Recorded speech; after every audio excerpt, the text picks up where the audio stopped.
우리 인간이 살아가는 데 있어서 꼭 필요한 것이 있다면 첫 번째는 가족일 것입니다. 그리고 사회에서 생활할 때 필요한 친구일 것입니다. 친구에 대한 기약은 참으로 여러 가지 모습들로 우정으로 나타나는데, 어린 시절을 함께 했던 그 친구들, 또 개구쟁이처럼 동네를 누비면서 느꼈던 우정들, 또 학교 다닐 때면은 그 입시가 뭐라고 밤새워서 공부하며 서로 함께 했던 시간들 또 있죠. 남자들은 꼭 빼놓을 수 없는 게 있어 군대 경험이에요. 그 연병장 말입니다. 찬바람이 매섭게 몰아칠 때 연병장에서 훈련받던 그 기억들, 또 그런 기억들뿐만이 아닙니다. 대학교에 들어가면 어떻습니까? 그 함께 기독 동아리에 가서 기독교 그 진리, 성경 말씀, 또 그걸 배우면서 함께 손잡고 기도하며 나라와 민족을 품고 일어났던 그 우정들, 이게 다 참 아름다운 우정들입니다. 나라와 민족을 위해서 크게 부르짖던 그때 그 시절에 그 뜨거웠던 날들이 우리의 머리를 스쳐갑니다. 세월이 아무리 흘렀어도 오래도록 기억에 남는 것, 그것은요, 아무런 이해 관계없이 순수했던 인생의 줄기마다 함께했던 우정들의 열매입니다. 그런데요, 점차로 나이를 먹어가면서 이제 친구에 대한 우정은요, 순수함보다는 각기 다른 모습으로 자기의 이익이나 다른 어떠한 모습으로 바뀌어가는 것을 바라봅니다. 어떤 사람이 아주 순수하고 착했던 사람인데요, 어떤 제3자에게 사기를 당했어요. 그러면은요, 거기에서 멈추지 않는데 그 사기 당함을 복구하기 위해서 가장 절친에게 다시 다가서는 모습 혹시 기억해 보셨나요? 이게 험악한 세상의 모습입니다. 변질이 되는 거예요. 자기만 그 수렁에 빠졌으면 자기가 거기서 어떻게든지 해결하고 나와야 하는데 친구까지 끌고 수렁으로 들어가는 것은 아닌 모습이죠. 그래서 인생이 살아가면서 때로는 친구가 너무 좋기도 한데 때로는 원망스럽기도 한 경우가 있습니다. 우리보다 더 인생을 많이 연구한 사람이 있어요. 아리스토텔레스라는 사람.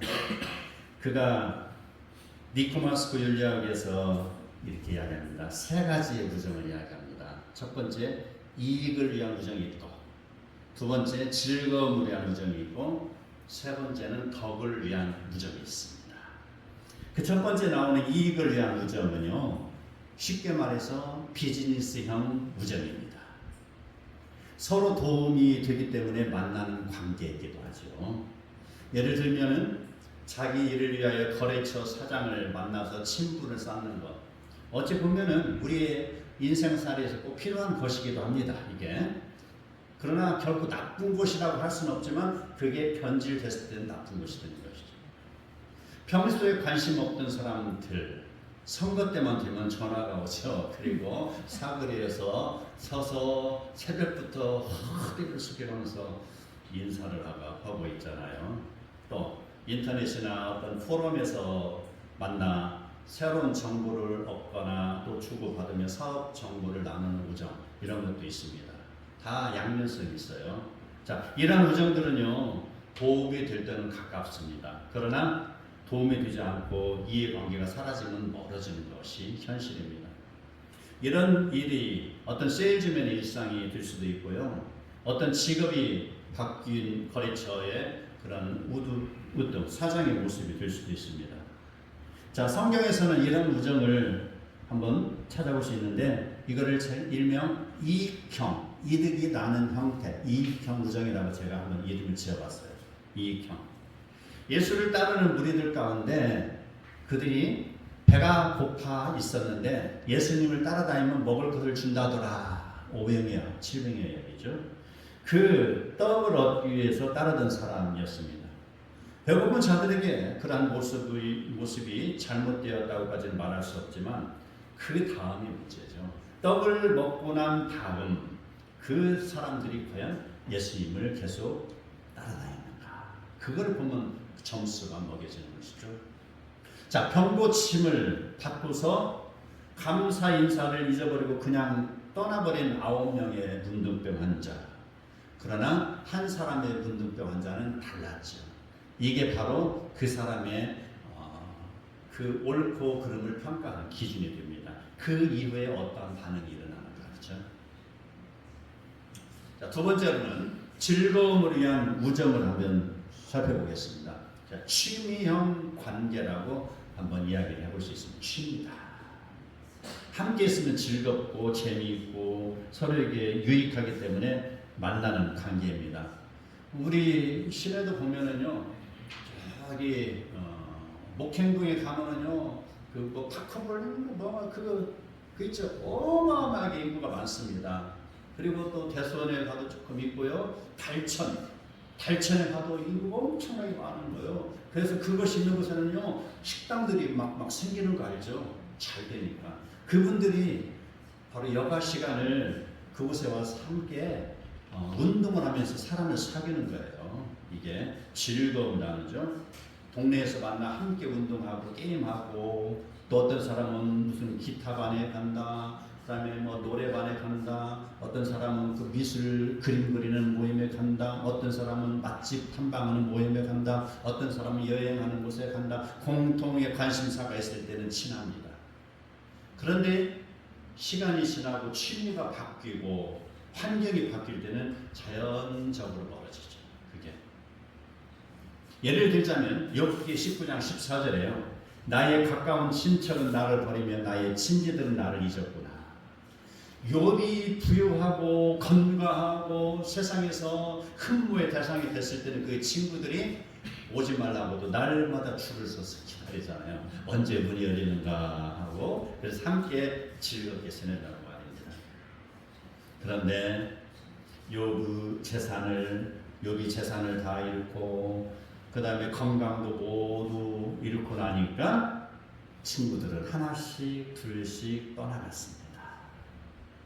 사사기 4장을 보면 또 그와 비슷한 사례가 있어요.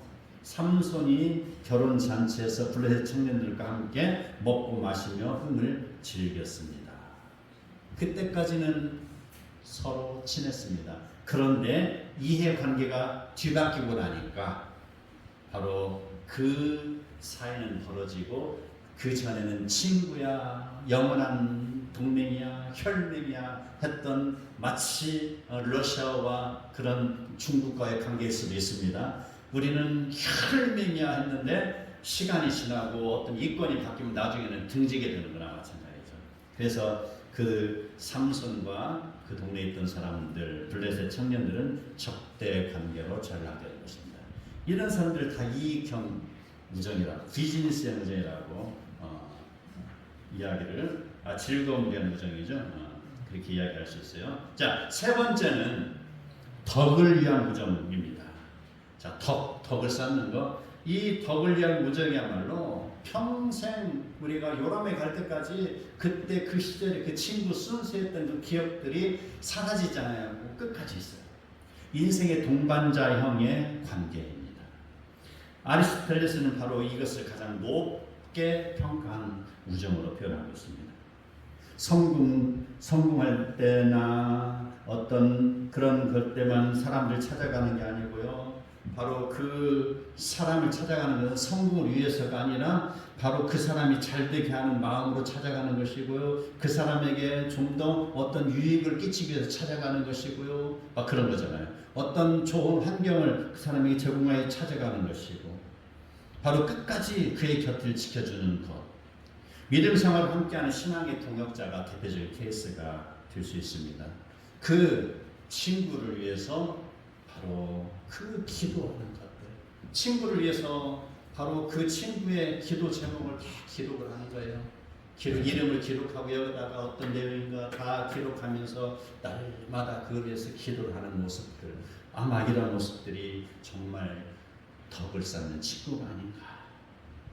바로 인생의 가장 중요한 결정을 할 때 함께 고민해주는 친구들, 아플 때 병원을 찾아오거나 또 실패했을 때 떠나지 않는 친구. 이러한 관계의 특징은 잘 될 때보다 어려울 때 더 빛나는 것입니다. 이러한 덕을 위한 우정을 우리는 오늘 성경 속에서 찾아볼 수 있습니다. 사무엘상 23장 15절에서 18절의 내용입니다. 다윗과 요나단의 내용이 들어있죠. 당시 사건의 배경을 살펴보면요, 다윗은 사울을 피해서 도망치는 신세였습니다. 다윗이 사울 앞에서 행한 것이라고는 충성하는 것밖에 없었죠.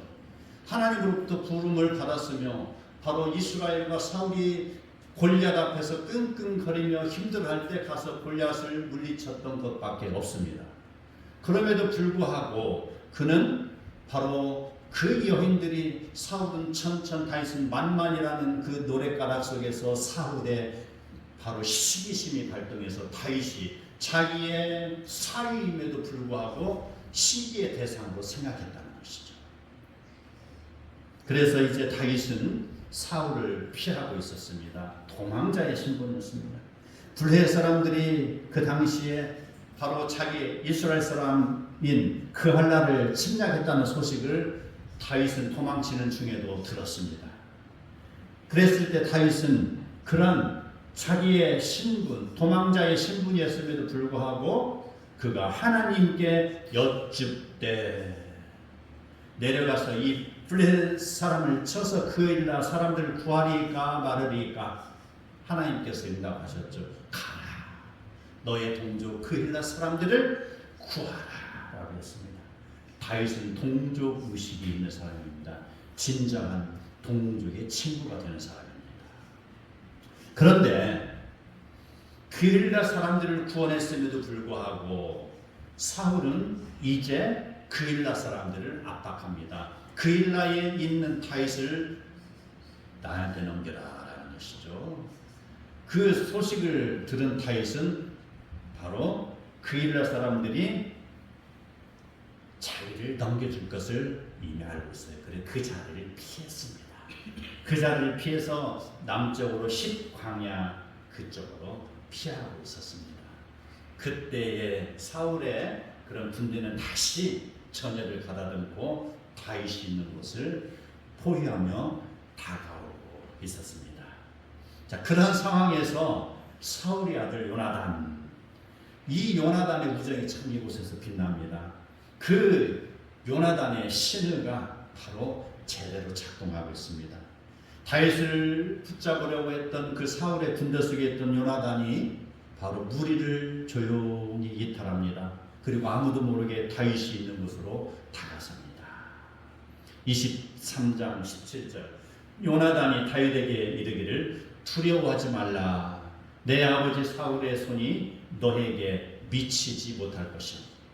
너는 이스라엘의 왕이 되고 나는 네 다음이 될 것을 내 아버지 사울도 안다 라고 이야기하고 있습니다. 요나단의 발언은요, 다윗이 어떠한 자기에게 일어날 그런 하나님으로부터 주어질 그런 상황, 그런 신적인 명령 이런 것을 알든지 모르든지 간에 지금 요나단은요 다윗에게 그것을 알려주고 있습니다. 바로 다윗이라는 자기 친구가 하나님으로부터 보호를 받을 것이니 너는 걱정하지 말으라는 내용입니다. 그 내용을 구체적으로 보면은요, 사울의 손이 너에게 미치지 못할 것이요. 왜? 하나님이 돌보시니까. 그 다음, 너는 이스라엘의 왕이 될 것이다. 왜? 하나님이 세우시기 때문입니다. 그리고 나는 네 다음에 될 것이다. 바로 너가 이스라엘의 다음 차기 왕이야. 나는 왕이 돼도 좋고 안 돼도 좋아. 그러나 기회가 되면 되겠지만 나는 왕위를 욕심내지 않는다 이 말입니다. 그리고 내 아버지 사울도 그 사실을 안다. 그것을 알기 때문에 그 왕의 자리를 사울은 자기 것으로 지금도 생각하고 있어요. 자기의 것말입니다. 하나님이 주신 자리로 생각하는 게 아니라 자기의 것, 나의 것으로. 어떤 하나님이 주신 나에게 주신 어떤 권력, 국회의원의 권력, 어떤 그 장관의 권력, 대통령의 권력을 내가 쟁취해서든 나의 것으로 여기고 있다는 말입니다. 그까짓 것, 바람 한번 불으면 싹 없어지는 것들이잖아요. 이게. 그런데 그 자리를 연연하고 놓지 않기 위해서. 다윗이 왕이 되면 자기가 왕위를 뺏기는 것이잖아요. 그리고 다윗이 왕이 된다는 것은요, 자기가 그 수명을 다하기까지 왕을 한다고 하고 그 다음에 자기 아들 요나단에게 넘겨줘야지. 다윗이 되면 요나단은 아무것도 아니잖아요. 지금 그걸 생각하고 있는 거예요.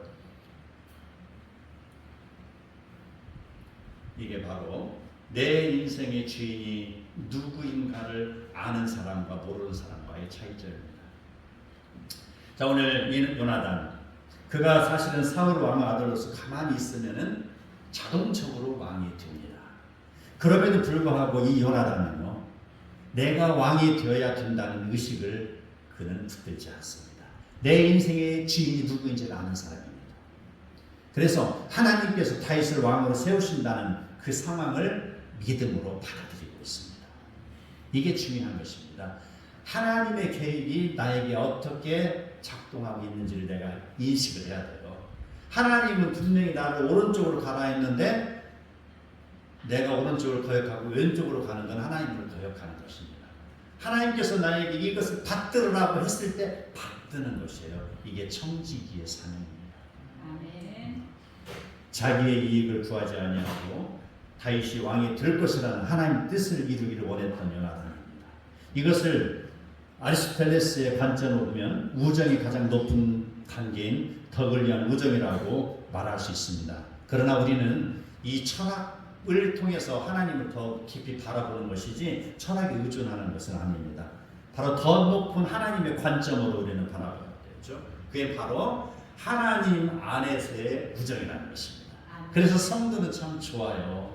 예수님을 믿는다고 하면은요, 우리가 해외 여행 가서도 당신은 크리스찬입니까? 예, 나는 크리스찬이다. 서면은 마치 10년지기 친구와도 같은 것이죠. 반가운 가족을 만나는 것 같은 것이죠. 하나님 안에서 우정이라는 것입니다. 지금 요나단이 바로 다윗과의 만나면서 그게 발동하고 있습니다. 하나님 안에서라는 것입니다. 인간은 본능적으로 자신의 이익을 추구하지만 요나단은 자신의 미래가 보장된 왕권보다도 하나님의 뜻과 친구의 사명을 더 소중히 여겼습니다. 이런 상태를 자기 초월이라고 합니다. 자신을 넘어 더 큰 가치에 자기 자신을 내어맡기는 것입니다. 이것은 우리가 바로 올바로 이것을 받아들여야 될 것입니다. 자기 초월입니다. 어떠한 그런 상황 앞에서도 자기 자신을 초월하면요, 그 다음에는 바로 하나님이 그 공간을 채워주시는 것을 알아야 될 것입니다. 아멘. 복음도 마찬가지입니다. 많은 성도가 있고 교회가 많이 있습니다. 그리고 많은 사람들, 대부분의 사람들은 그 많은 교회들 중에 자기의 권익을 위해서 교회를 선택하는 경우가 참으로 많습니다. 저는 안타깝게 생각을 하고 있어요. 저희 교회가 작기 때문에 물론 안타깝게 여길 수도 있지만 그러나 그런 소극적인 마음이 아닙니다. 그것은 하나님의 교회라는 의식이 있냐 없냐에 그걸 따라야 돼요. 어떤 기업이 있습니다. 여러 부서가 있습니다. 한 조직에서 그 조직이 잘 된다고 보자고요. 근데 다른 조직이 잘 안 되면 그 전체 그 회사는 망가질 수가 있어요. 아무리 연구를 잘해도 영업 부서가 그 일을 감당 못하면 그 회사는 얼마 가지 않아서 부도날 것입니다. 함께 가야 되는 것이죠. 그래서 우리 열 손가락에서 모두가 다 중요한 것처럼 바로 교회도 마찬가지입니다. 큰 교회, 작은 교회가 있잖아요. 함께 가야 되는 거예요. 그리고 성도들도 마찬가지죠. 큰 교회만 쏠려 가기보다는 작은 곳에 가서 충성하고 봉사하는 마음이 있어야 되는 거예요. 왜? 모두가 하나님이 이루신 교회잖아요. 그런 의식이 있어야 되는 것입니다. 이게 바로 어쩌면 자기 초월이 될 수가 있습니다. 우리는요, 자기의 그런 신앙생활 하는 것을 대부분의 사람들이 자기 만족을 위해서 신앙생활하는 경우가 많습니다. 그러나 자기 초월과 자기 희생을 전제로 하는 것이 신앙생활입니다. 내가 좋아할 그런 내가 편안함을 누릴 곳을 내가 가는 것이 아니라요, 하나님이 원하시는 곳으로 나의 몸을 맡기는 것입니다. 이것이 올바른 신앙생활의 단면입니다. 하나님이 필요한 일에 나를 내세우지 아니하고 희생하며 양보하는 것, 그게 바로 하나님의 그런 나라를 이루어가는 모습이죠. 대부분의 인생들 나 자신을 위하여 살고 조그만치 희생도 허락하지 않고 그렇게 살아가지만, 그러나 인간은 바로 타인에 대한 책임 속에서 올바르게 자기를 바라볼 수 있습니다. 그리고 부모가 자녀를 책임질 때 모성애가 발동하는 것처럼 누군가를 보호할 의지가 생길 때 비로소 그 사람의 영혼이 밝게 빛나는 것입니다. 이게 사람과 사람 사이에서 이루어지는 아름다운 모습들이고요, 신앙의 불꽃이 되는 것입니다. 아멘. 요나단은 지금 다윗을 경쟁의 상태로 보고 있지 않습니다. 하나님 나라를 이루어가는 일에 함께 걸어가는 동역자로 보고 있습니다. 진정한 친구의 모습을 보이는 것이죠. 질문 하나 하겠습니다. 여러분은 이런 친구가 있습니까? 아니면 이런 친구를 찾고 있습니까? 요나단과 같은 친구가 있냐라고 물어본 것입니다. 아이고, 대단하시네. 저도 그런 친구가 있기를 바랍니다. 오늘 우리는 요나단의 우정을 통하여서 우리 자신을 돌아볼 기회를 가져야 될 것입니다. 누구를 막론하고 으뜸이 되고자 하는 욕망이 있지만 하나님 앞에서 그것을 억누를 줄 아는 신앙을 가져야 되는 것입니다. 내가 하고 싶은 일이라고 다 할 수는 없는 것이잖아요. 자기가 하고 싶다고 다 놓아두면 어떻습니까? 어린아이가 면도칼을 주라고 면도칼을 줘야 되잖아요. 아니죠. 하나님께서는 그 사람을 통하여서 그 사람이 그 사용할 시기를 기다려요. 때와 장소, 환경을 기다리는 것입니다. 그에게 어떤 재물을, 어떤 그런 권력을, 어떤 지위를 그가 누릴 수 있는 그런 준비가 되지 않은 상태는 주지 않는다는 것입니다. 때로는 우리가 연약함과 어떤 그런 육체의 그런 아픔에 쌓여 있을 수도 있습니다. 자, 그것을 가지고 또 우리는 원망할 것이 또 없는 것은 바로 그의 연약함과 그의 어떤 질병을 바로 우리가 하나님 앞에 고하고 나갈 때 하나씩 한 단계씩 더 우리가 신앙의 모습이 다져지는 것입니다. 그럴 때마다 단계로 올라갈 때마다 우리의 신앙이 성숙되는 것입니다. 아픈 사람을 고쳐주면 어떻습니까? 9명의 문둥병자가 그냥 가버렸잖아요. 그러면은 그 사람들이 영원히 구원받았다고 누가 장담하겠냐 이 말입니다. 그렇지만 차라리 그 9명이 병을 고치지 못했을 경우에 죽을 때까지 하나님을 부르짖는 신앙만큼은 가지고 있을 수가 있잖아요. 그러면 뭐가 더 정답일까요? 병 나은 게 정답일까요? 병 고침 받지 못한 게 정답일까요? 인생의 마지막 날에 가봐야 알겠죠?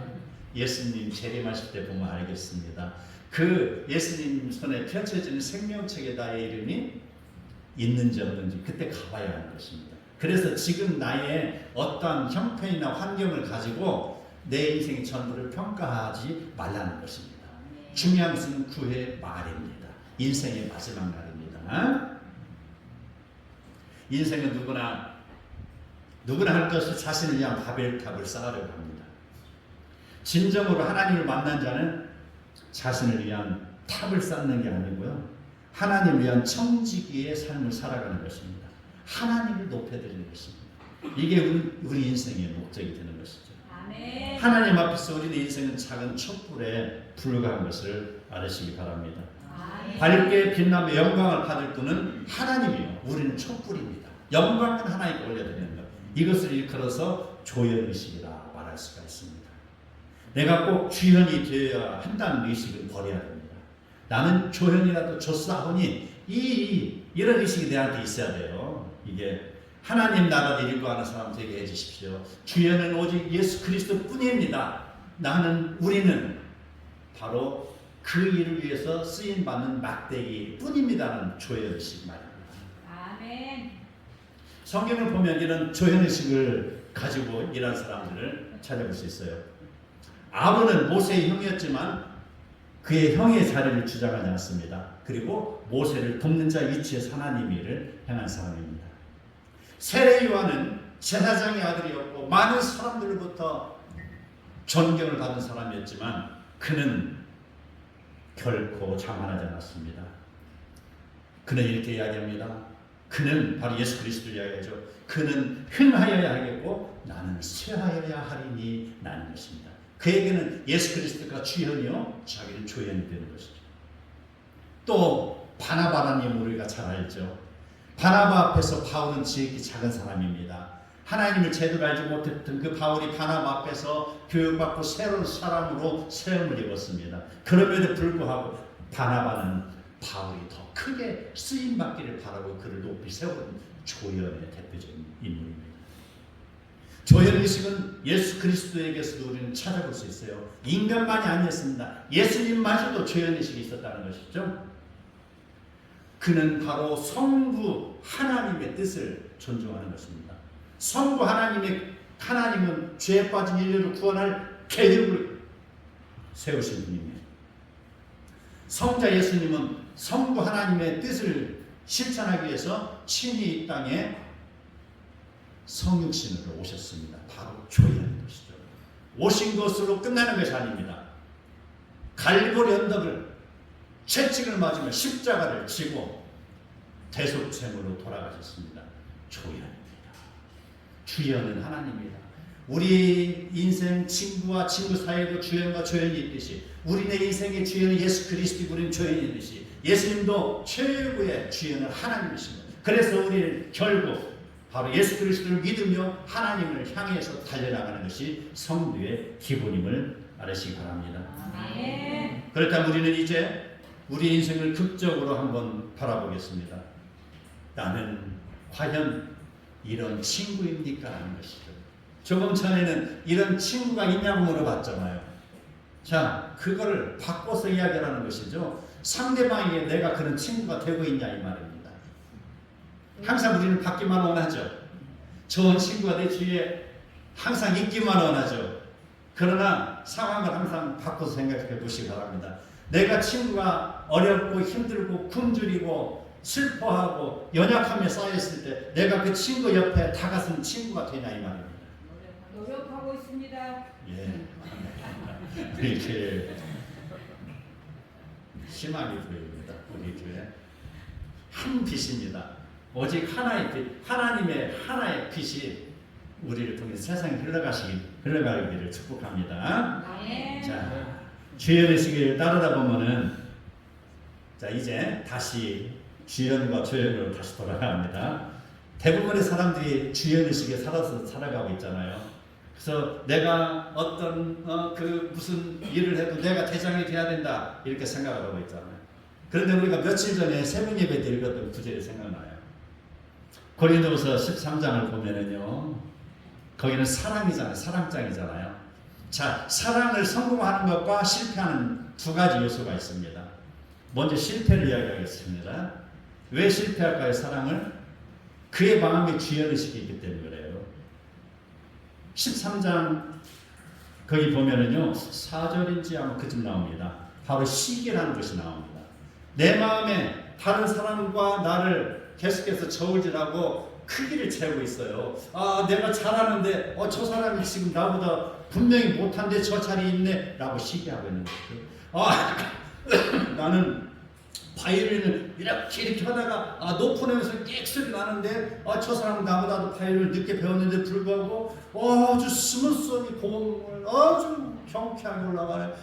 저 사람 미워. 이게 주연 의식입니다. 그런 마음 있어요 없어요? 때로는 예, 솔직합니다. 그 솔직함으로 이제 털어놓으시기 바랍니다. 그 시기가 문제라는 거예요. 나는 가난한데 왜 저 사람 나보다도 못생기고 나보다도 키도 작은데 왜 이렇게 잘 살을까? 시기심입니다. 그러한 시기심은요 남과 나를 비교하는 데서부터 시작되는 것입니다. 그래서 시기심은 나중에 어떻게 돼요? 교만, 자기 자랑입니다. 왜? 이겨야 되기 때문에 자기 자신을 계속 업그레이드 시키는 거야. 사실 자기 모습은 이 정도밖에 안 되는데 계속해서 좋은 것으로 포장을 하는 것이죠. 이미 그렇게 하다 보니까 진짜 자기가 막 높은 곳에 올라가서 교만해지는 것입니다. 교만 다음에는 자랑이 교만 낳고 교만이 이제 무례함으로 올라가고요. 그리고 자기의 유익으로 올라갑니다. 그리고 급기야는 성냄으로 가고 악한 것으로 빠져들게 되는 것이죠. 그리고 불의를 기뻐하고 파멸로 떨어지게 됩니다. 이게 바로 시기로부터 시작되는 것입니다. 이게 주연의 시기 될 수도 있어요. 자, 사람을 성공하는 비결은 오래 참는 데서 비롯되는 것이죠. 조연의 시기입니다. 이게. 하나님의 뜻이라면 내가 기다립니다. 조연의 시기입니다. 하나님의 뜻이라면 내가 왕이 되지 않아도 좋사오냐는 조연의 시기 되는 것이죠. 자, 모든 것을 믿으며 모든 것을 바라며 모든 것을 견디느니라. 이게 오래 참는 것입니다. 내가 어떤 권리를 행사할 수 있을지라도 인내하고 참는 사람, 하나님의 뜻이 어디에 있는지를 먼저 생각하는 인생이라는 것이죠. 이게 바로 요나단과도 같은 인생입니다. 하나님 앞에서 인정받으며 영적으로 성공하는 인생이 되는 것입니다. 우리 인생들 잘 한번 바라보시기 바랍니다. 내가 과연 주연으로 살아왔는지 아니면 조연으로 살아왔는지, 아니면 내가 어떻게 살아왔든지 간에 지금부터 내가 조연으로 살아갈 것인지 말입니다. 아멘. 우리 인생은 천만전에 불과합니다. 더 높은 위치에 있지 않을지라도, 더 유명하지 못할지라도, 더 인정받는 자리에 있지 못할지라도, 그러나 하나님께 인정받으면 되는 것입니다. 아멘. 내가 좀 더 손해를 보더라도 그것이 하나님의 영광을 올려드리는 일이라면 우리는 양보하고 포기할 수 있는 믿음을 가져야 됩니다. 아멘. 좋은 친구를 바라기보다는 내가 먼저 좋은 친구가 되시기를 바랍니다. 아멘. 디모데후서 4장 7절 8절 나는 선한 싸움 다 싸우고 나의 달려갈 길을 마치고 믿음을 지켰으니 이제 후로는 나를 위하여 의의 면류관이 예배되어 있으므로 주 곧 의로우신 재판장이 그 날에 내게만 아니라 주의 나타심을 사모하는 모든 자에게도이라 라는 바울의 고백입니다. 이러한 고백이 우리의 고백이 되기를 바랍니다. 하나님의 나를 이루어가는 복된 성도들이 다 되시기를 축복합니다. 아멘.